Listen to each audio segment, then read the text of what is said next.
Okay, I'm here with Ben Gonnerman, and he brought a 1970 Oldsmobile Cutlass, and it's a convertible. We can all see that much. But tell me what else is special about this one. Well, it is the 442 W-30 Convertible, so one of 264 Okay. produced in 1970. And it's a special order option Rally Red, which is really orange. Yeah, right? They call it red, so we'll go with that. Yep, Sure. yep, Rally Red. Okay, so now what was the standard engine in a 442? So the standard engine is in 1970 was a 455, Okay. the big block, and that's one of the differentiations between Cutlass and the 442. Obviously, 68 442 became its own model, Right. separate from the Cutlass, and so the big blocks were a part of the 442 lineup from 65 through 71, and the W30 added an aluminum intake, added a special carburetor, special distributor, special heads, F heads, and special. And this automatic car would be a special OW coated TH400 transmission. Okay, so beefed up, I suppose, to take a little power. Different shift points and a different torque converter. Okay, now you mentioned the F head. Yep. Can you tell me what that means for people So who don't know? Oldsmobiles used a letter designation, and it can be probably a little hard to see, but right there underneath the bracketry there's an F. I see it. Yep, Look at right that. there. So the standard 442 would have had an E head on there, and the W30s had an F head in 1970. So what did the F head give it? A little bigger valves or something? Or supposedly slightly better flow, but Okay. when people put these on the dyno, not a lot of difference. not a lot. Well, But that helps, right? casting makes a big difference in dollars. Yeah. Right. If you have to replace it right Yeah, if you now, have to find a set of F heads, the only ones that are harder are the Oldsmobile Ds for the Hurst Olds is in 68 and 69. Okay. All right. So now this car is in like perfect condition, in my opinion. Where did you get this car from? So my dad bought this in 1973, and then it had been wrecked several times, and it kind of been cobbled back together, and was kind of used as a hauler. But this hauled me from the hospital when I was born, and then my mom drove me around in it as an infant to daycare. Wow. So I've had this car my whole life. No kidding. So for your parents, it was just a daily driver kind of a thing. It was, yep, it really was. And my parents were living in Platteville, Wisconsin, and they had to make a choice of bringing this to Des Moines or a 1965 Impala SS that was completely rusted out. And fortunately, they chose this one. Nothing against the Impala, but No, right. But this was slightly rare. You said it was in kind of rough shape at some point. Been in some accidents. It had been in some accidents. It had been on its side, each side, Oh, boy.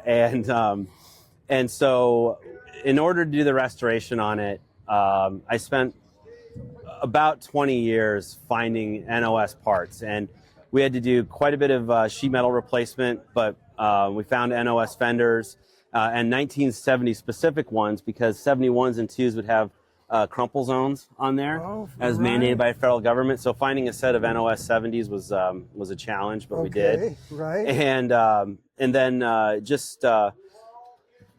the saving grace on the car is that it had been factory undercoated. So the floors, the rockers, the trunk, all of that was in pristine shape. Excellent. So other than the hours and hours to scrape that stuff off on the rotisserie, it was really clean underneath. Yeah. Now you've gone through this thing completely, haven't you? We've done nut and bolt. This car was completely taken apart. Okay, so why don't you were telling me earlier there's some things that are almost impossible to find. What did you have the most struggle with finding? Yeah, so one of the most unique things was that this has a California emissions package, which is essentially a charcoal canister. Okay. And because it's a W30 with the aluminum intake, it's got this special elbow right there, and then underneath in there's a Y valve. Okay. And then this fitting right there, and that was probably 10 solid years of searching on eBay and all the places to find, and some help with some members from Classic Olds Tic-Tac-Toc.com, the forum there, and eBay. We were able to piece that together and So have those California things, were they just on the W-30 California? Yes, that's a W-30 only. The fortunate thing was is that there were some of those parts were shared with Buick on the GS platform, and so we were able to have cross reference. So you had not just W-30 but Buick GS California emissions cars to pull from. Who did the paint for you on this? It looks really great. It was a good friend of ours. His name was Ron. We painted it in his garage. It is really? Yeah. That does not come off as a garage paint job. Right. That's really cool. And how much of the interior was salvageable as original? So, I mean, all the frames are original. The console's original. It's got its original dual gate shifter. The plate, all original to the car, but we used Legendary for the upholstery on it. Original dash pad on there. All the wood grain is original to the car for the dash as well as the A-track and the console. Very nice. Wow. One of the harder things to fix was the headrests on these because they were really sun damaged. Oh yeah. And those aren't reproduced, and they're kind of unobtainium in the GMA body world. Wow. And so that was a ton of hours to put those back together. And I don't even remember seeing a 70 convertible with those belts hanging out the side. That's probably the most rare option on the car is the premium seatbelt shoulder harness for a 1970 convertible. So do they literally just come out of the side? Yeah, there? so there's a little, here we can open the door. Okay, sure. There's this bad boy right here pops out right there. Okay. And that comes and will latch on right here. So you got two buckles. So you got two buckles there. Yeah. Wow. And again, that's probably the rarest option package on a one of 264 car. So. My gracious. Yeah. That is crazy. So you spent the time, but it shows. I imagine you've taken to other shows and won awards with it. Its first debut show was the Muscle Car and Corvette Nationals in Chicago, 2023. Coincidentally, going on right now in Chicago, and we won a Concours Award there. And we've taken it to a handful of other shows. Locally, we have the Des Moines Concours, and it placed there, which is pretty cool in the muscle car class. So, yeah. But for me, it's just my car I've grown up with. It's the car you made that you wanted to put back. Yeah. Again, the personal part of it is amazing. Yeah, it's a lot of sentimental value. Something else I found over the years. Okay. See, but this is the salesman brochures for 1970 Oldsmobile. So you can see all of the option packages, like the super stock one wheels, all the stuff there, which is pretty cool for Cutlass, all that kind of stuff. But then, absolutely, right here, because this car was special order, Rally Red, so your salesman would have had this book. And you would have pulled out the color chart, and you have all the different colors.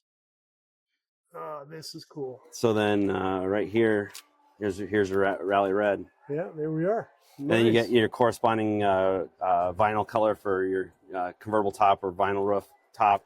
But all the different options there for different colors. Which is pretty cool. That is really cool. And then your optional stripe package to go with strap accent A. So this is reminding me to ask, when you took this all down to the last nut and bolt and you realized some things were missing because it was a used car, even if it was only 3 years old, how did you manage to figure out how to put everything exactly back? So I found an actual factory assembly manual. Oh yeah. So the factory assembly manual, the engine assembly manual, and then the factory service guide. Right. Oh, yeah. So combination of those 3 books were invaluable in putting back this car, because you have the ability to see where every single wire, strap, bolt, nut, any of the notes about how things go together are in there. And if you're trying to do a Concours restoration, finding the assembly manual is absolutely crucial. Right. Yeah. Wow. Yeah, it looks like you've got the stickers perfect. I mean, it doesn't matter what. It's all just right. Right. Wow. But the other thing about doing a factory correct car is that there are imperfections in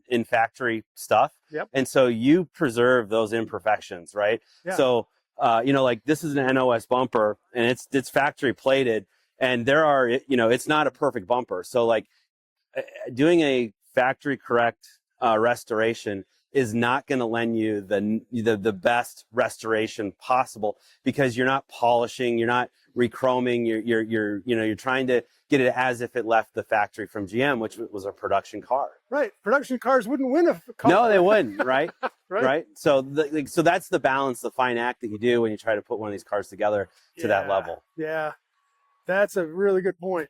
As situations came up, this was a monthly publication that the Oldsmobile dealers would get, which is pretty cool. Yeah, absolutely. Some of the more really fun stuff. I'm missing the index, so I had to get someone printed off a copy, but I'm pretty close. Yeah, that's. So you still haven't stopped. You're still looking for little minor details. Oh yeah, there's always little things. That's cool. Yeah, I mean, is a car ever truly finished? No, it's not. I've heard that from very many people. It's never. Yeah. Never. Are those actual bias ply tires? Yeah, so those are reproduction, you know, which again goes to, you know, restoration versus, you know, because the bias ply tires suck. I mean, they're horrible. You can't drive this car over 55 miles an hour. You feel like you're going to die. So are those radials disguised? No, those are the real bias ply tires. You're putting up with the old technology. Oh yeah. And like these are NOS rings. And another thing, like this is an NOS cap with, and the way you can tell a real GM one from a reproduction, there's this machined lip right here. And so you see the difference from the chrome there. Yeah. Another one is that on the factory wheels, on real super stock one wheels, the chrome isn't like super shiny. It's like this brushing. Oh, yeah. And so all the reproductions are wrong out there. They're too shiny, they're too shiny, and they're not this dull, like brushed kind of chrome looking. So like those are the little bitty things that make big differences on a car. Wow. But tell me about the option package on this. It looks like it's got a lot of options. A lot of options. So the seat belts we talked about, but air conditioning. It's got power windows, power locks. It's a dual gate car, so it's got the his and her shifter. You know, the her for putting in a drive and him for going 1, 2, 3. It's front and rear speaker, so it's stereo, AM, FM with the A-track. Wow. It's got a hood lock on it as well. Okay. So you can lock the hood inside so you can't open it. Oh, really? Yep. Okay. There's another one in there. So, and the rally pack. So it's got the oil pressure, the Tic-Tac-Toc. So it's got the clock with the tachometer in there, which is an Oldsmobile thing, which is pretty cool. I need to make sure I see that Tic-Tac clock. And it's a power seat. That's another thing that's super power seat. Where's the switches for the switch for the power seat's way down here, right there. Okay. Oh yeah, there it is. And so like this is another thing about the power seat car. To hide that, you've got this black plastic right here. And mine in the original one was just crumbling, and so I probably went through 20 different junkyards and cars finding that plastic just to get that one piece. But yeah, this power seat works. Sure does. Look at that. Wow. His and her shifter. There's the Tic-Tac clock right there. Yep, and the clock works. Man, that is awesome. Ben, you could be rightfully proud of this. Oh, thanks. That is really good. Very good. Can you show us how that ram air hood option works? Yeah, so we like to know how things work around here. For sure. So the flap is vacuum actuated. So when you put your foot down on it, it brings the cold air into the engine. Okay. And there's a screen here, and the hood scoops feed it, which if you ask me, the 1970, 71, and 72 Oldsmobile hoods is some of the best in the muscle car business. But it locks there, and then you got the factory hood pins. Oh, those are so slick. Yep. Right there. Wow. And so obviously that's a custom hood for those. That was a factory production. Yeah. But that was and that could be had for a Cutlass or a 442. Is the option code was W-25. Okay. So that was a thing you could have. Yep.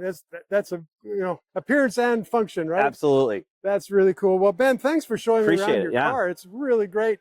Good to get to know you a little bit, Yep. and what a great thing to yeah. have fun and take care of the family history, right? Absolutely. All right. Take care. Cool.